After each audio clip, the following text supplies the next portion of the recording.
আলোচনার জন্য রাজনৈতিক দলগুলোর কাছে জাতীয় সনদের খসড়া বিতরণ কাল। এ পর্যন্ত 10টি বিষয়ে একমত জানালেন আলী রিয়াজ।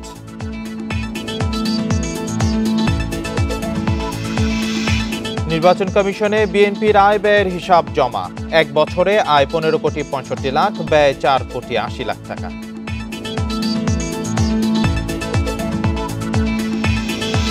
বৈষম্য বিরোধী ছাত্র আন্দোলনের 3 নেতা সহ 5 জনকে আসামি করে গুলশান থানায় মামলা। 50 লাখ টাকা চাঁদা দাবির অভিযোগ।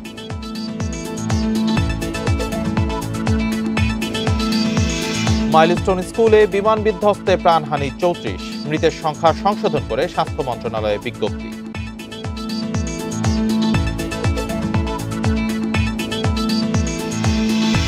জুলাই অভ্যুত্থানে চাপ উপেক্ষা করে সেবা দেন চিকিৎসকেরা। ছাত্রদের পরিচয় লুকাতে দেখানো হয় দুর্ঘটনায় আহত হিসেবে।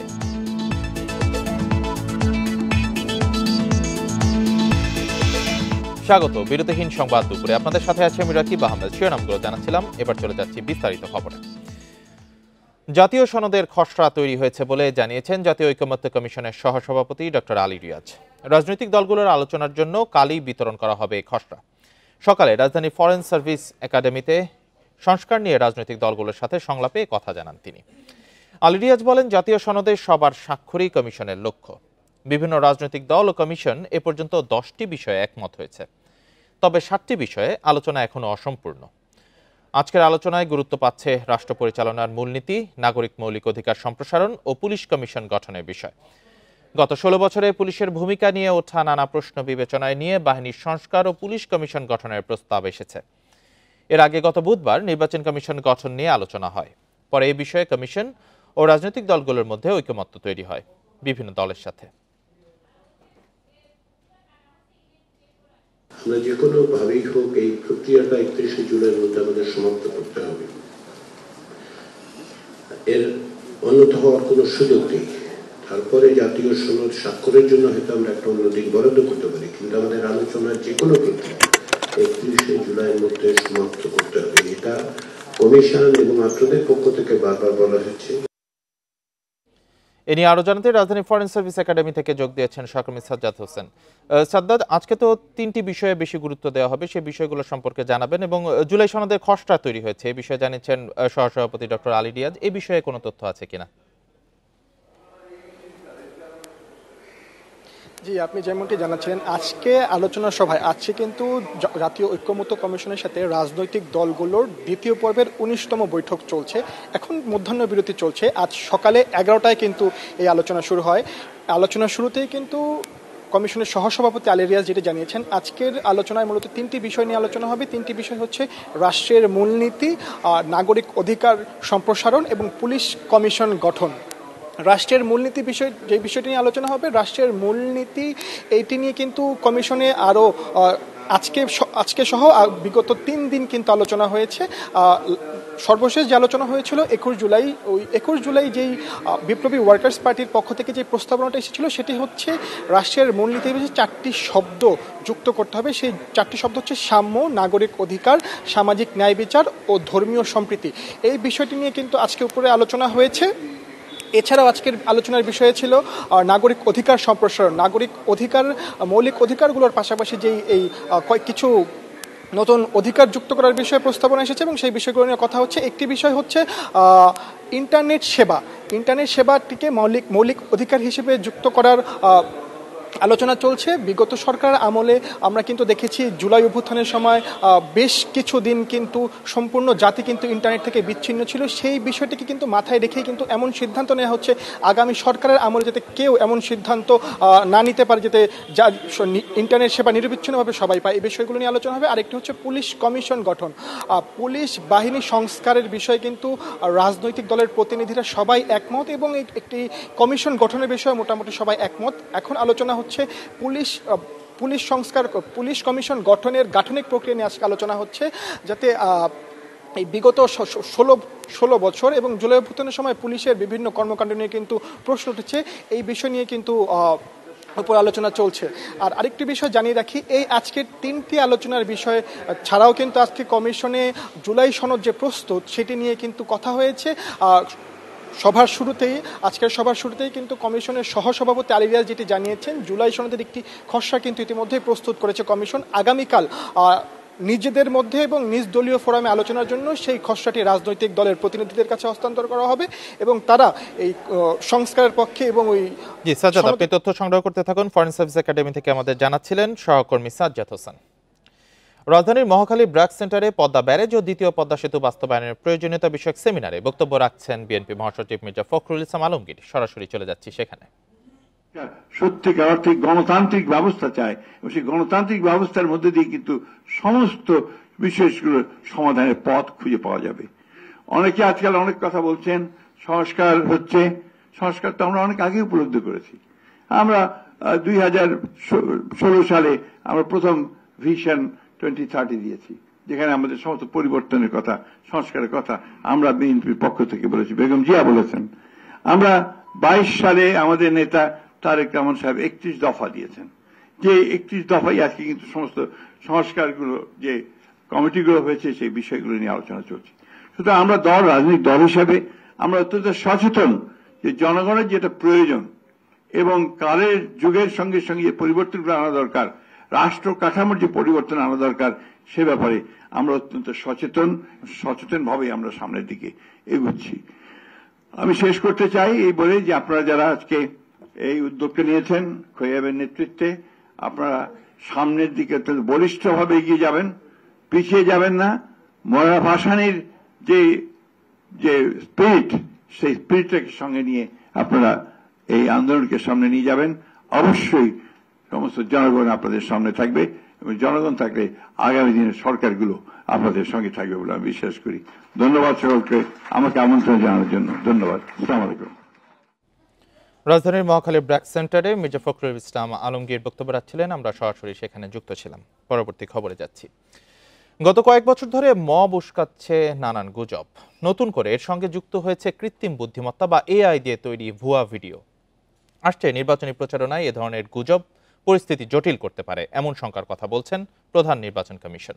আর রাজনৈতিক দলগুলো চায় নির্বাচনের আগে সামাজিক যোগাযোগ মাধ্যমের নীতি নির্ধারকদের সঙ্গে আলোচনা করে এর সমাধান। এইবার নির্বাচনে ভোট দিবেন কাকে? সততা ও ন্যায়ের দলকেই ভোট দিব মা। এভাবেই কৃত্রিম বুদ্ধিমত্তা বা এআই দিয়ে এখনই সামাজিক যোগাযোগ মাধ্যমে চলছে ভোটের প্রচারণা। দেখে বোঝার উপায় নেই এসব ভিডিও ভুয়া। মুহূর্তে ছড়িয়ে পড়া এসব অপতথ্যে ছড়াচ্ছে বিভ্রান্তি। এমন গুজবে নির্বাচনী প্রচারণা জটিল হওয়ার শঙ্কা দেখছেন সিইসি। এই ইলেকশনে এই অ্যাবিউজ অফ এআই, এটা একটা আমাদের জন্য বড় চ্যালেঞ্জ হিসেবে দেখা দিয়েছে। এখন গত কয়েক বছর ধরে মব উস্কে দিচ্ছে নানান গুজব। এখন ফেসিবাদী শক্তি ভুয়া তথ্যকে হাতিয়ার বানিয়ে জনগণ থেকে রাজনীতিবিদদের বিচ্ছিন্নের চেষ্টা করছে দাবি এনসিপির। পতিত স্বৈরাচারের দোসরেরা অনেকগুলো ক্ষেত্রে নারী রাজনীতিবিদ বিভিন্ন দলে যারা আছে তাদের ক্ষেত্রে মানহানিকর, অবমাননাকর অনেক গরম ইমেজ তৈরি করছে, ভিডিও তৈরি করছে এআই এর মাধ্যমে, এবং সেগুলো কিন্তু খুব মুহূর্তের মধ্যে ভাইরাল হয়ে যাচ্ছে। এদিকে এআই দিয়ে তৈরি ভিডিও নিয়ে সতর্ক বিএনপি ও জামায়াত। তবে নির্বাচনের আগে গুজব ঠেকাতে সামাজিক যোগাযোগ মাধ্যমের নীতি নির্ধারকদের সঙ্গে আলোচনার পরামর্শ তাদের। এআই ইউজ এর ক্ষেত্রে সেটা সব ক্ষেত্রে উইথ নির্বাচন যেহেতু এটা খুবই মুখ্য বিষয় এবং আমাদের জন্য এটা প্রাইম ইস্যু, বার্নিং ইস্যু বলা যায় আগামী দিনের জন্য। এই ব্যাপারে ওনারা যাতে একটা নীতিমালা করেন, সংশ্লিষ্ট রাজনৈতিক দলগুলোর সাথে স্টেক হোল্ডার যারা আছেন তাদের সাথে বসেন, পরামর্শ করেন, আলোচনা করেন এবং জনগণকে যাতে এক্ষেত্রে সাবধান করেন। হয়তো এটাকে কমিয়ে আনা যাবে, আশঙ্কা একদম কিন্তু রিমুভ করা যাবে বলছি না, কমিয়ে আনা যাবে। তবে বিভিন্ন সোশ্যাল প্ল্যাটফর্মের যে অথরিটি, যারা কর্তৃপক্ষ আর কি, যারা মালিক, তাদের সাথে নির্বাচনের আগে সরকারের বসতে হবে, যেটা বিভিন্ন দেশে বসে থাকে, যে তাদের মাধ্যমেই এই নিয়ন্ত্রণটা কিন্তু করতে হবে। নির্বাচনের আগে প্রযুক্তির অপব্যবহার ও বিভ্রান্তি প্রতিরোধে প্রয়োজন সবার সচেতনতা ও সম্মিলিত পদক্ষেপ। মাহফুজুর রহমান মিলন, ইন্ডিপেন্ডেন্ট নিউজ, ঢাকা। এক বছরে বিএনপির আয় বেড়েছে প্রায় 142 গুণ। 2024 সালে বিএনপির আয় দেখানো হয়েছে 15,65,94,842 টাকা, যা 2023 সালে ছিল 1,10,00,000 টাকা। সকালে দলের সিনিয়র যুগ্ম মহাসচিব রুহুল কবির রিজভী আহমেদের নেতৃত্বে একটি প্রতিনিধি দল 2024 সালের আয় ব্যয়ের হিসাব নির্বাচন কমিশনে জমা দিয়েছে। 2024-এ ব্যয় হয়েছে 4,80,08,23 টাকা। আয়ের উৎস হিসেবে দেখানো হয়েছে জাতীয় নির্বাহী কমিটির চাঁদা, পুস্তক বিক্রি ও অনুদান। পরে রুহুল কবির রিজভী বলেন, নির্বাচন কমিশন প্রাতিষ্ঠানিক রূপ হারিয়ে ফেলেছিল, ফ্যাসিবাদের হাতিয়ার হয়ে ওঠে, নির্বাহী আদেশের দ্বারা পরিচালিত হতো। প্রতিবাদ জানালেই বিএনপির নেতাকর্মীদের নামে মিথ্যা মামলা দেওয়া হতো। তবে বর্তমান নির্বাচন কমিশন দায়িত্বশীল, অবাধ, সুষ্ঠু, অংশগ্রহণমূলক নির্বাচন আয়োজনে প্রয়োজনীয় কাজ করবে বলে বিশ্বাস করে বিএনপি। ভোটার যেন ভোট দিতে ভয় না পায়, সে দায়িত্ব নির্বাচন কমিশন সুষ্ঠুভাবে পালন করবে বলেও আশা প্রকাশ করেন রুহুল কবির রিজভী।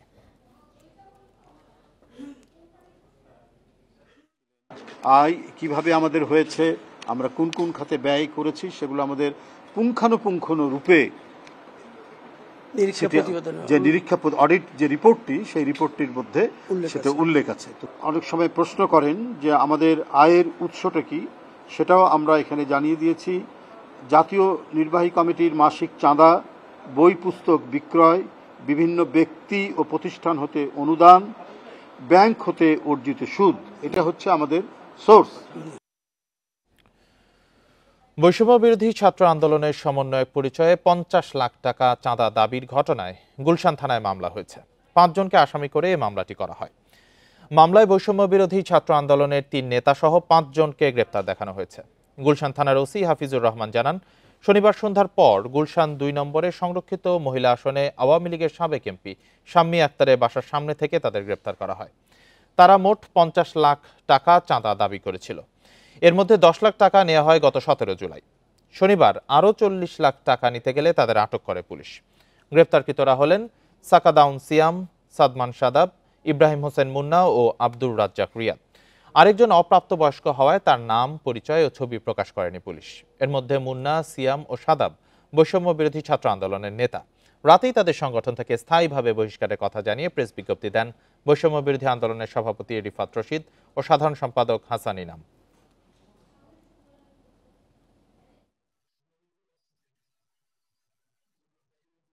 রিয়াদ সহ 4 জন একটি বিশ্ববিদ্যালয়ের স্টুডেন্ট, প্রাইভেট বিশ্ববিদ্যালয়, প্রেসিডেন্সি প্রাইভেট বিশ্ববিদ্যালয়, বাকি আরেকজন অন্য বিশ্ববিদ্যালয়ের স্টুডেন্ট, অ্যাডাফ বিশ্ববিদ্যালয়ের স্টুডেন্ট। অস্ট্রেলিয়ান যে প্রবাসী আবু জাফর সাহেব, উনি বাদী একটা অভিযোগ দাখিল করছে, এ ব্যাপারে আমরা মামলা প্রক্রিয়াধীন।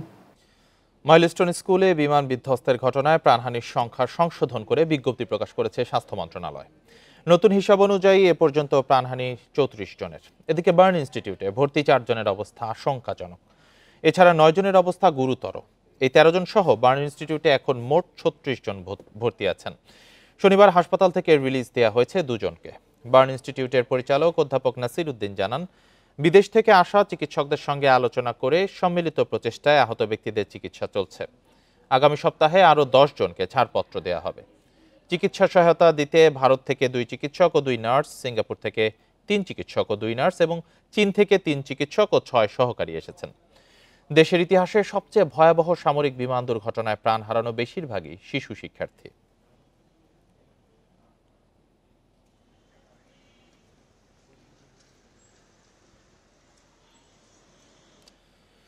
বিমান বিধ্বস্তের ঘটনায় উত্তরার মাইলস্টোন স্কুল অ্যান্ড কলেজ থেকে আলামত সংগ্রহ করছে বিমান বাহিনী। বিধ্বস্ত ভবনটি থেকে সবশেষ কোনো আলামত পাওয়া যায় কিনা তা তল্লাশি করে দেখছেন তারা। এদিকে ক্ষতিগ্রস্ত মাইলস্টোন স্কুল অ্যান্ড কলেজ ভবনের সামনে আজও ভিড় রয়েছে মানুষের। দূর দূরান্ত থেকে আসা অনেকে সেখানে দাঁড়িয়ে সেদিনকার ভয়াবহতা উপলব্ধি করার চেষ্টা করছেন। ঘটনাস্থলে রয়েছেন স্কুল কলেজের অনেক শিক্ষার্থী, অভিভাবকও। হতাহতদের কথা স্মরণ করছেন তারা। জানান, দুর্ঘটনার ঘটনা ভুলতে পারছেন না কিছুতেই। এখনো আতঙ্ক কাজ করছে সবার মধ্যে। অনেকেই ট্রমা থেকে বের হতে পারছেন না। এদিকে ভবনটির প্রতিটি অক্ষত ক্লাসরুম থেকে শিক্ষা উপকরণ সরিয়ে নিচ্ছেন শিক্ষকরা।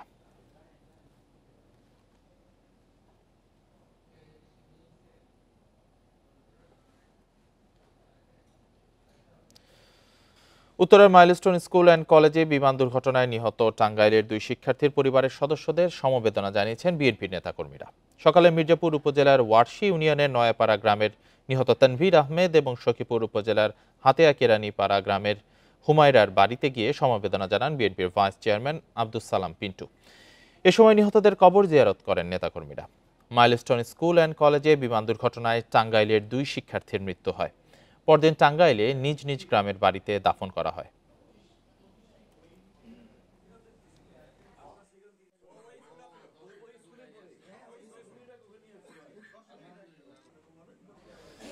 বিমান বিধ্বস্তের ঘটনায় Uttara milestone school and college থেকে আলামত সংগ্রহ করছে বিমান বাহিনী। এ বিষয়ে জানাতে আমাদের সাথে যোগ দিয়েছেন সহকর্মী খালেদ রায়হান। রায়হান, বিমান বাহিনী এই আলামত সংগ্রহে কি পদক্ষেপ নিচ্ছে, অর্থাৎ কি প্রক্রিয়া তারা আলামত সংগ্রহ করছেন? এখন পর্যন্ত কোনো আলামত পেয়েছেন কিনা, এই তথ্য জানা গেছে কিনা বা জানিয়েছেন কিনা, কি পরিস্থিতি সেখানকার জানাবেন?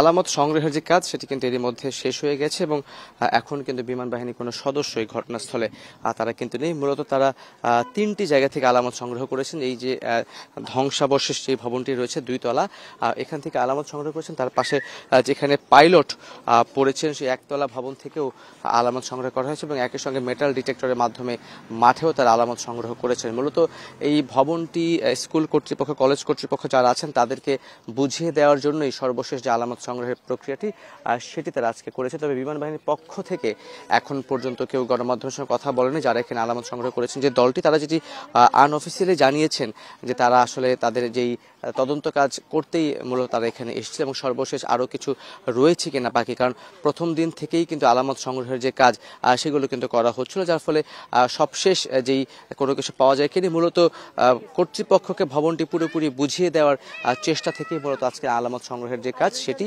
তবে সেটি কি একেবারে শেষ পর্যায়ে রয়েছে কিনা বা আরও কি আলামত সংগ্রহ করা হবে কিনা সেটি আইএসপিআর এর পক্ষ থেকেও এখন পর্যন্ত কোনো কিছু জানানো হয়নি। এদিকে স্কুল কর্তৃপক্ষ, কলেজ কর্তৃপক্ষ এখনও কিন্তু সিদ্ধান্ত নেয়নি কবে তাদের প্রতিষ্ঠানে ক্লাস কার্যক্রম শুরু হবে। এখন পর্যন্ত এখানে স্কুল এবং কলেজ শাখার যারা রয়েছেন তাদেরকেও এই বিষয়ে কোনো তথ্য দেওয়া হয়নি এবং এই কলেজের যিনি অধ্যক্ষ রয়েছেন তার সঙ্গে আমরা কথা বলার চেষ্টা করেছিলাম, তিনি কিন্তু আমাদেরকে কোনো কিছু আসলে সেভাবে জানাননি। তিনি বলেছেন সিদ্ধান্ত হলে সেটি গণমাধ্যমকে জানিয়ে দেওয়া হবে। এদিকে স্কুল কর্তৃপক্ষের পাশাপাশি সাধারণ মানুষ বিভিন্ন জায়গা থেকে তারা কিন্তু এই যে ধ্বংসাবশেষটি রয়েছে সেটা দেখতে অনেকে এসে ভিড় করছেন, তারা ছবি তুলছেন, সেটিও আমরা দেখতে পাচ্ছি। আইন শৃঙ্খলা বাহিনীর সদস্য যারা রয়েছেন তারা এখানে অবস্থান করছেন। বিমান বাহিনীর যেই তদন্তকারী দলটি তারা আলামত সংগ্রহ করে আজকের দিনের মতো চলে গেছেন। খালেদ রায়হান জানাচ্ছিলেন বিমান বিধ্বস্তের জায়গা থেকে। এবার থাকছে জুলাই অভ্যুত্থান নিয়ে প্রতিবেদন।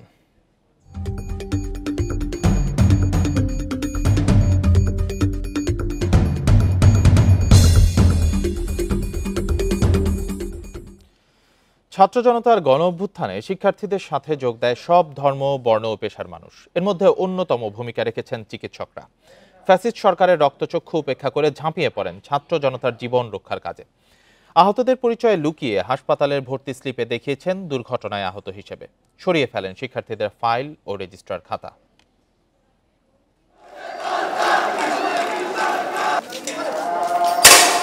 জুলাই গণ অভ্যুত্থান, অগণিত প্রাণ বিসর্জনের মধ্য দিয়ে পতন হয় 16 বছরের স্বৈরশাসনের। ছাত্র জনতার রোষের মুখে পালিয়ে যায় ফ্যাসিস্ট সরকার। 2024 সালের 14 জুলাই থেকে 5 আগস্ট পর্যন্ত ছাত্র জনতার উপর চলে হামলা। হতাহত মানুষের ভিড়ে ভরে ওঠে হাসপাতালের আঙিনা, আহতদের চোখে মুখে সেবা পাওয়ার আকুতি।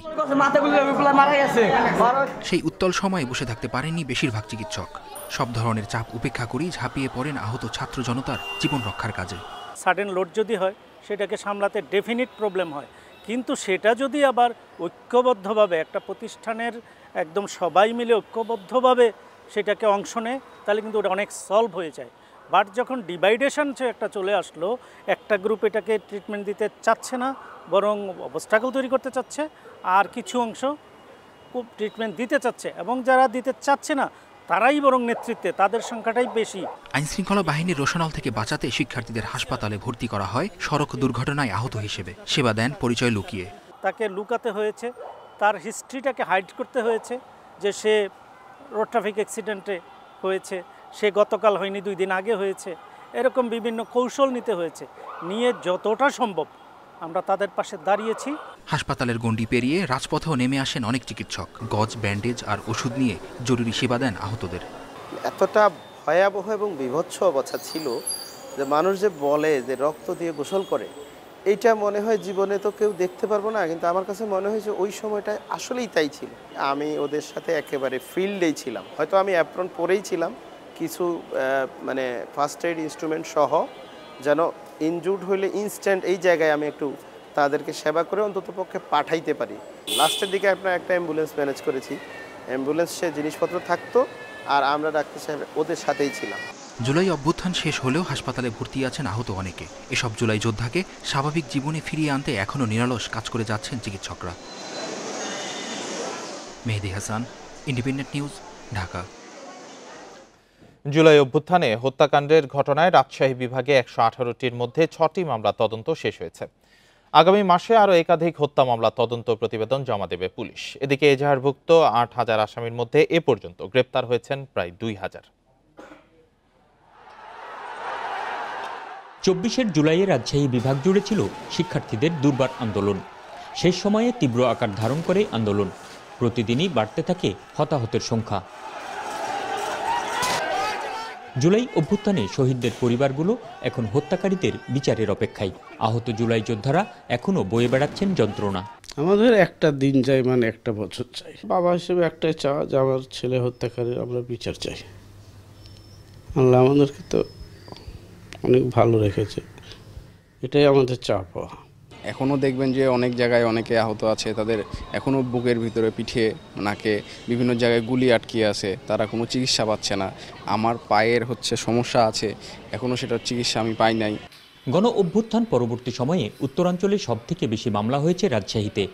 এর মধ্যে মহানগর পুলিশের তদন্তে রয়েছে 2টি হত্যা মামলা সহ 29টি মামলা। আমাদের মোটামুটি যারা ঘটনার সাথে ছিল বা যাদের উপস্থিতি আমরা নিশ্চিত করতে পারছি, আমরা এগুলোকে আমরা আইডেন্টিফাই করে ফেলছি। মামলাগুলো তদন্ত আমাদের এখন মোটামুটি শেষ পর্যায়ে।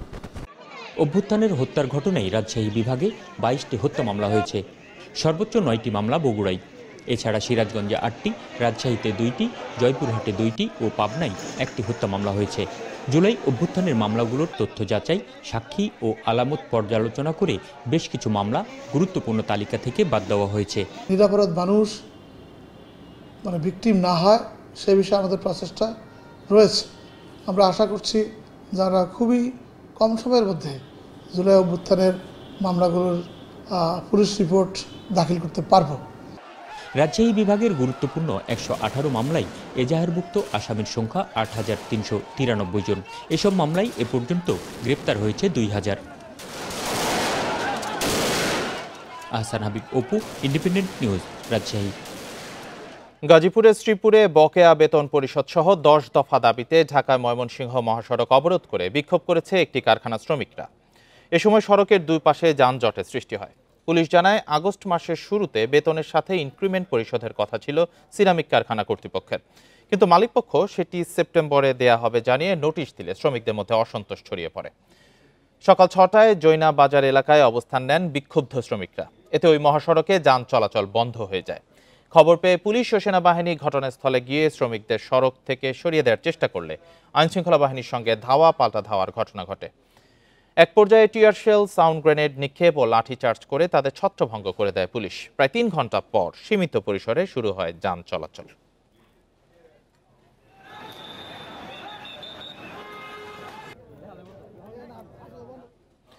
দেখছেন বিরতিহীন সংবাদ দুপুরের পর অন্যান্য খবরের সঙ্গে আরো যা থাকছে।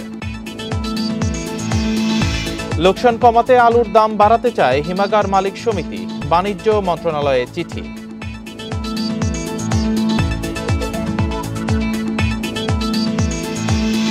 ইউনিয়ন ব্যাংকের খাতুনগঞ্জ শাখার প্রায় 100% ঋণী খেলাপি। নামে বেনামে বিরাট অঙ্কের টাকা সরিয়েছে এস আলম গ্রুপ।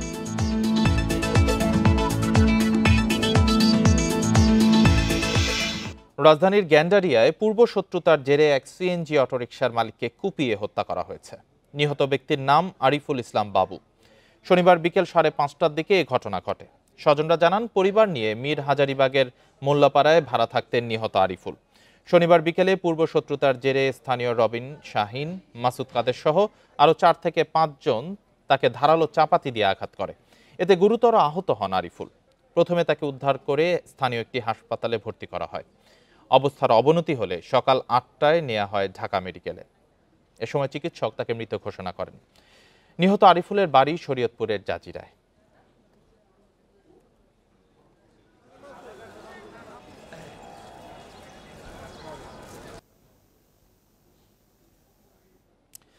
দেশের বিভিন্ন জেলায় আজও থেমে থেমে বৃষ্টি হচ্ছে। জলাবদ্ধতা তৈরি হয়েছে নিচু এলাকায়। চট্টগ্রামে ভারী বৃষ্টিতে জলাবদ্ধ হয়ে পড়ে নগরীর আগ্রাবাদ, হালিশহর, পাঁচলাইশ, চকবাজার, কাতালগঞ্জ, বাকলিয়া এলাকার বিভিন্ন গলি ও সড়ক। এতে দুর্ভোগে পড়েন নগরবাসী। পটুয়াখালীতে সকাল থেকে গুড়ি গুড়ি বৃষ্টিতে দুর্ভোগে পড়েন নিম্ন আয়ের মানুষ। লক্ষ্মীপুরের রামগতি ও কমলনগর উপজেলার নিচু এলাকা থেকে পানি নামলেও কমেনি দুর্ভোগ। এখনো পানিবন্দী কয়েক হাজার মানুষ। এদিকে টানা বৃষ্টিতে রাঙামাটির বাঘাইছড়ি, বরকল, জুরাছড়ি সহ বিভিন্ন উপজেলার নিচু এলাকা প্লাবিত হয়েছে। কাপ্তাই হ্রদের পানি বিপদসীমা অতিক্রম করলে স্লুইস গেট খুলে দেওয়ার কথা জানান পানি বিদ্যুৎ কেন্দ্রের ব্যবস্থাপক। এদিকে আবহাওয়া পরিস্থিতির উন্নতি হওয়ায় সমুদ্র বন্দর থেকে সংকেত নামিয়ে ফেলতে বলেছে আবহাওয়া অফিস।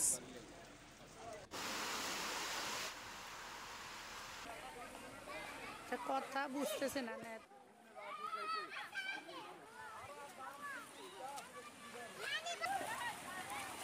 পানি ভিজি ভিজি এখন বহুত কষ্ট করে গাড়ি চালাইতেছে, যে যাত্রী কম, চলাফেরা কষ্ট হচ্ছে, তো মানুষের দেখেন না ভোগান্তি হচ্ছে। এই যে আপনার গাড়ি ঘোড়া চলতেছে, খুব কষ্ট করে মানুষের চলাচল করতে হয়। বাঁধনের কথা ছিল খালার মুখ, এই মুখটা বাঁধানো হয় গতিকে, এই গতি সবসময় জোয়ার দিকে ঢুকে। বর্ষা হলে আমরা একবার থাকতে পারি না। চাঁপাইনবাবগঞ্জে বকেয়া বিদ্যুৎ বিল আদায় নিয়ে বিপাকে নর্দার্ন ইলেকট্রিসিটি সাপ্লাই নেসকো। পৌরসভা, বিভিন্ন সরকারি প্রতিষ্ঠান সহ বিভিন্ন গ্রাহকের কাছে বকেয়া বিল প্রায় 12 কোটি টাকা। প্রতিষ্ঠানের কর্মকর্তারা জানান বকেয়া আদায়ে চেষ্টা করছেন তারা।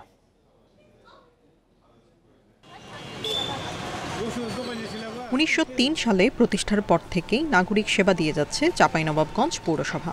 তবে এই পৌরসভাই এখন ঋণগ্রস্ত বিদ্যুৎ বিভাগের কাছে।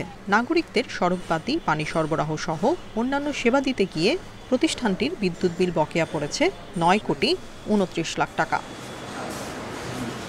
শুধু পৌরসভাই নয়, বক্ষব্যাধি ক্লিনিক, মডেল মসজিদ, সরকারি গণগ্রন্থাগার, মুক্তিযোদ্ধা কমপ্লেক্সের মতো সরকারি প্রতিষ্ঠানেরও বকেয়া হয়েছে বিদ্যুতের বিল। গড়ে প্রায় 30,000 টাকা যে বিদ্যুৎ বিল আসে, সেটা আমরা পরিশোধ করতে পারি না। পোস্টপেড বিল আসতো, বিল না পরিশোধ করলেও চলতো। এই জন্য বিভিন্ন দিকে চাহিদা মেটাতে যায়, দেখা গেল যে 20 লাখ টাকা বিল আসছে, 10 লাখ টাকা, 12 লাখ টাকা দিল, 8 লাখ টাকা বাকি থেকে গেল। পর্যায়ক্রমে সব বিল পরিশোধের আশ্বাস দিলেন পৌর প্রশাসক। 10 কোটি টাকার বেশি ছিল, যেটি এখন নেমে এসেছে 9 কোটি 29 লক্ষ টাকায়। এটি আমরা চেষ্টা করব এবছর যেভাবে দিলাম প্রায় 12 লক্ষ টাকা, এটি পর্যায়ক্রমে আরও দিয়ে আমরা এটিকে একবারে জিরোতে নিয়ে আসার উদ্যোগ নিয়েছি। বকেয়া বিল আদায়ে চেষ্টা চলছে জানিয়ে এ বিষয়ে ক্যামেরার সামনে কথা বলতে রাজি হননি নেসকোর দায়িত্বপ্রাপ্ত কর্মকর্তারা। যদি আমাদের এই স্যারের সাথে কথা বলেন তাহলে ভালো হবে, আমাদের যে কমার্শিয়াল ডিপার্টমেন্ট আছে তাদের সাথে কথা বলে বেটার হয়। আমরা কাজ করে যাচ্ছি, সমস্যা নেই আদায়ের জন্য, কিন্তু এই পার্টিকুলার তথ্যগুলো ওদের কাছ থেকে নিতে পারলে বেটার হবে। ৭৮,000 গ্রাহকের 85 ভাগই প্রিপেড মিটারের আওতায়। বাকিদের প্রিপেইড মিটারের আওতায় আনা গেলে ভবিষ্যতে আর বিল বকেয়া হবে না বলছে বিদ্যুৎ বিতরণকারী প্রতিষ্ঠানটি। Independent news. লোকসান কমাতে আলুর দাম বাড়াতে চায় হিমাগার মালিক সমিতি। এ নিয়ে বাণিজ্য মন্ত্রণালয়ে চিঠিও দিয়েছে তারা। উৎপাদন খরচই উঠছে না বলে দাবি তাদের। এ পরিস্থিতিতে বাজারে আলুর দাম নিয়ন্ত্রণে কার্যকর তদারকির তাগিদ ক্যাবের। দেশে বছরে আলুর চাহিদা 90 লাখ টন। চাহিদার পুরোটাই পূরণ হয় দেশীয় উৎপাদন থেকে। গত বছর আলুর দাম ভালো পাওয়ায় চলতি বছর বেশি উৎপাদন করে কৃষক, যার পরিমাণ প্রায় 1 কোটি 30 লাখ টন। চাহিদার চেয়ে প্রায় 40 লাখ টন বেশি আলু উৎপাদিত হওয়ায় দাম কম বাজারে। প্রতি কেজি আলু বিক্রি হচ্ছে 25 থেকে 30 টাকা কেজি দরে, যা গত বছর একই সময় ছিল প্রায় 60 টাকা। হিমাগার মালিক সমিতি বলছে, বর্তমানে হিমাগারে প্রতি কেজি আলু বিক্রি হচ্ছে 13 থেকে 15 টাকায়। এর সঙ্গে রক্ষণাবেক্ষণ সহ অন্যান্য খরচ মিলিয়ে ব্যয় 25 টাকা। এমন পরিস্থিতিতে দাম না বাড়ালে বড় ধরনের লোকসানে পড়বে কৃষক ও হিমাগার মালিকরা। পাশাপাশি সরকারের খাদ্যবান্ধব কর্মসূচিতে আলু বিক্রি কার্যক্রম চালুর অনুরোধ তাদের। এখন বাজারের এমন পর্যায়ে যে বাজার আমরা 11 টাকা 10 টাকা আলু বেচতেছি। যাদের মাধ্যমে এই আলুটা উৎপাদিত হচ্ছে তাদের কিন্তু ওই আগ্রহ বলেন অথবা তাদের সেই অবস্থা থাকবে যেখানে সে আগামী বছরও আলু প্রোডাকশন করতে পারে। তো সেই কথা চিন্তা করেই মূলত আমাদের এই অ্যাপ্লিকেশনটা দেওয়া অথবা তাদের কাছে হয়তোবা এই সুপারিশটা আমরা পেশ করেছি। ভোক্তাদের স্বার্থে বাজার নিয়ন্ত্রণের পাশাপাশি কৃষকদের দিকেও আলাদা নজর দেওয়ার পরামর্শ ক্যাবের। উৎপাদনের নিরাপত্তা নিশ্চিত করার জন্য আসলে কৃষকের তো অনেকখানি বিবেচনা করা দরকার। তারপরে ভোক্তা পর্যায়ে যেন এটার একটা পজিটিভ ইম্প্যাক্ট করে সে বিষয়টা দেখা দরকার। দেশে ছোট বড় মিলিয়ে হিমাগার রয়েছে প্রায় 400টি। এসব হিমাগারে বর্তমানে প্রায় 35 লাখ টন আলু সংরক্ষিত আছে। Shahid Ahmed, independent news, Dhaka. যাত্রী সংকটে বন্ধ হওয়ার মুখে চাঁদপুরের বিভিন্ন রুটের যাত্রীবাহী লঞ্চ। একসময় ঢাকা চাঁদপুর নারায়ণগঞ্জ রুটে প্রতিদিন অর্ধ শতাধিক লঞ্চ চললেও এখন চলে 20 থেকে 22টি। ক্ষতির কারণে কর্মচারীদের বেতন দিতেও হিমশিম লঞ্চ মালিকরা। তবে আধুনিক নৌ টার্মিনাল হলে এই সংকট কাটবে বলে দাবি বিআইডব্লিউটি এর। দীর্ঘদিন দক্ষিণাঞ্চলের বিভিন্ন জেলার মানুষের পছন্দের যানবাহন ছিল ঢাকা চাঁদপুর ও নারায়ণগঞ্জ রুটের লঞ্চ। প্রতিদিন চলত 40 থেকে 50টির বেশি লঞ্চ। তবে পদ্মা সেতু ও সড়কপথের উন্নতি, লঞ্চের ধীরগতি এবং শিডিউল বিপর্যয়ের কারণে লঞ্চে উঠছে না যাত্রীরা। কমছে যাত্রীবাহী লঞ্চের সংখ্যা।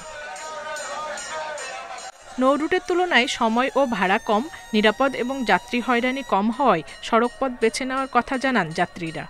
যাত্রীরা কিন্তু এই সময় ভোগান্তির কারণে কিন্তু লঞ্চ থেকে ডাইভার্ট হয়ে আমাদের বাইপথে সময় অনেক কম লাগতেছে। কমার প্রধান কারণ হচ্ছে বিভিন্ন ঘাটে আসলে যাত্রীদের সাথে হয়রানি করা হয়। প্রতিদিন একটি লঞ্চে যাতায়াত খরচ 1,20,000 থেকে 2 লাখ টাকা। তবে প্রতি সার্ভিসে 20 থেকে 30,000 টাকা লোকসান গুনছেন লঞ্চ মালিকরা। কর্মচারীদের বেতন দিতেও হিমশিম তারা।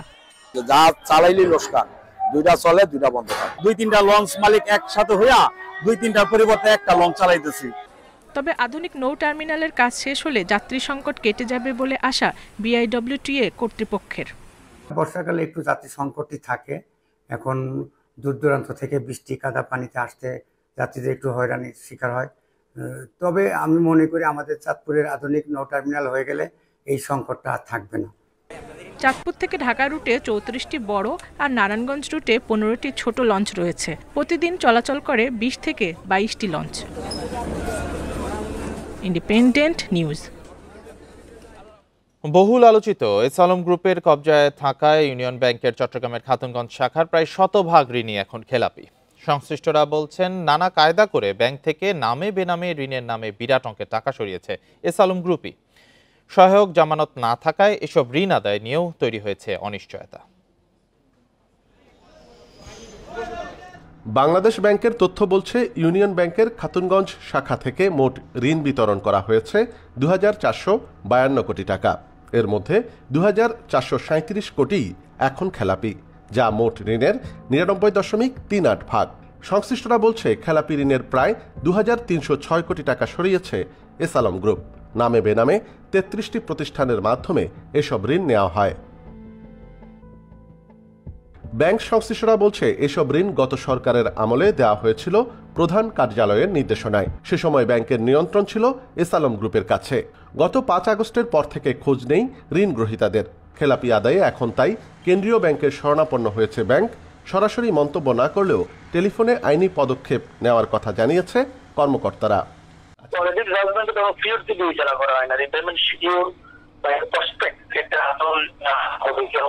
এটার উপর ডিপেন্ড করে কোয়ালিটি জাজমেন্টে ক্লাসিফাইড করে। ক্লাসিফাইড হওয়ার পরে তো এখন ওই লিগ্যাল অ্যাকশন ছাড়ার কোনো সুযোগ নেই। আমরা তারা ব্যক্তিগত ইলেকশনে যাচ্ছি। কোনো ধরনের সহায়ক জামানত ছাড়া দেয়া এসব ঋণ আদায় আদৌ সম্ভব হবে কিনা সেটি নিয়েও আছে ধোঁয়াশা। এমনভাবে সে অপরাধগুলো করেছে যাতে কেউ কোনো ধরনের সেটাকে চিহ্ন রাখতে না পারে। সমস্ত ক্ষমতায় ছিল তারা, প্রশাসন ছিল তারা, ব্যাংকের সমস্ত কলকাঠামো তাদের হাতে ছিল। সুতরাং ব্যাংক থেকে তারা হাজার হাজার কোটি টাকা লুট করে নিলেও সেই তথ্য পাওয়ার কোনো সুযোগ ছিল না। ইভেন বাংলাদেশ ব্যাংক পর্যন্ত তাদেরকে সহায়তা করেছে এই ধরনের টাকা আত্মসাতের জন্য। আমাদের জীবনের প্রয়োজনে আমরা যদি কোথাও লোন চাই, আমাদের সেই লোনটি অনুমোদন হওয়ার জন্য অনেক সময় লাগে, অনেক কাগজপত্র দিতে হয়, অনেক ধর্ণা দিতে হয়, অনেক পিছনে পিছনে ঘুরতে হয়। আর ওনাদের কিন্তু শুধু হুকুম দিলেই হয়। বাংলাদেশ ব্যাংকের তথ্য আরও বলছে, 2013 সালে লাইসেন্স পাওয়া এই ব্যাংকের বিতরণ করা মোট ঋণ 27,767 কোটি টাকা, যার প্রায় 62% এককভাবে নিয়েছে এস আলম গ্রুপ ও তার স্বার্থ সংশ্লিষ্ট প্রতিষ্ঠান। অনুপম শীল, ইন্ডিপেন্ডেন্ট নিউজ, চট্টগ্রাম। মুদ্রাস্ফীতি কমে এখন 8.48%, যা গত 16 মাসের মধ্যে সর্বনিম্ন। দেশের অর্থনীতি ধীরে ধীরে ঘুরে দাঁড়ানোর ইঙ্গিত মিলছে বলে জানিয়েছে পরিকল্পনা কমিশন। ইকোনমিক আউটলুক জুলাই প্রতিবেদনে উঠে এসেছে এসব তথ্য। দেশের সর্বশেষ অর্থনৈতিক চিত্র তুলে ধরা হয়েছে এ প্রতিবেদনে। প্রতিবেদন বলছে খাদ্যদ্রব্যের দাম কিছুটা কমেছে, তবে চালের বাজার এখনো চাপে রয়েছে। মাঝারি ও মোটা চালের দাম গত এক বছরে প্রায় 15% বেশি বেড়েছে। বোরো মৌসুমে উৎপাদন ভালো হলেও দাম কমার বদলে বেড়েছে বলে জানিয়েছে অর্থ বিভাগ, যার পেছনে আছে পরিবহন খরচ, মজুতদারি আর বাজারে অনিশ্চয়তা। এদিকে কিছুটা বেড়েছে টাকার মান, যা ব্যবসায়িক পরিকল্পনায় স্থিতিশীলতা এনে দিচ্ছে, তবে বিনিয়োগ এখনো কম। গত 6 মাস ধরে বেসরকারি খাতে ঋণ প্রবৃদ্ধি 8%-এর নিচে। এতে উচ্চ সুদ হার এবং অনিশ্চয়তায় রয়েছে ব্যাংক খাত। জাতীয় এসডিজি প্রতিবেদন বলছে সংস্কার আর অংশগ্রহণমূলক শাসনের মধ্য দিয়ে অর্থনীতি আবার ঘুরে দাঁড়াতে পারে।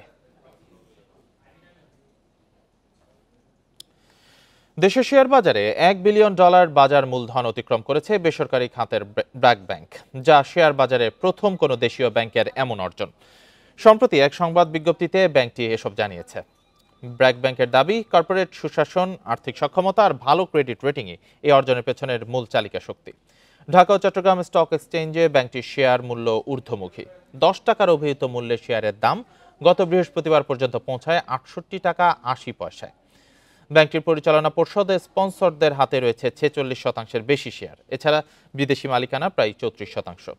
সংশ্লিষ্টরা জানান, গ্রাহক এবং বিনিয়োগকারীদের আস্থার মিলিত ফল এই $1 বিলিয়ন বাজার মূল্য। বর্তমানে প্রতিষ্ঠানটির 191টি শাখা, 446টি এসএমই ইউনিট অফিস আর 1000-এর বেশি এজেন্ট ব্যাংকিং আউটলেট রয়েছে। গ্রাহক সংখ্যা 18 লাখেরও বেশি। আর এই ছিল বিরতিহীন সংবাদ দুপুরের আজকের আয়োজনে। ইন্ডিপেন্ডেন্ট টেলিভিশনের সব খবর আরো বিস্তারিত জানতে চোখ রাখুন ফেসবুক, ইউটিউব, এক্স। এতক্ষণ যারা সাথে ছিলেন ধন্যবাদ সবাইকে। আমন্ত্রণ আমাদের পরের আয়োজনে।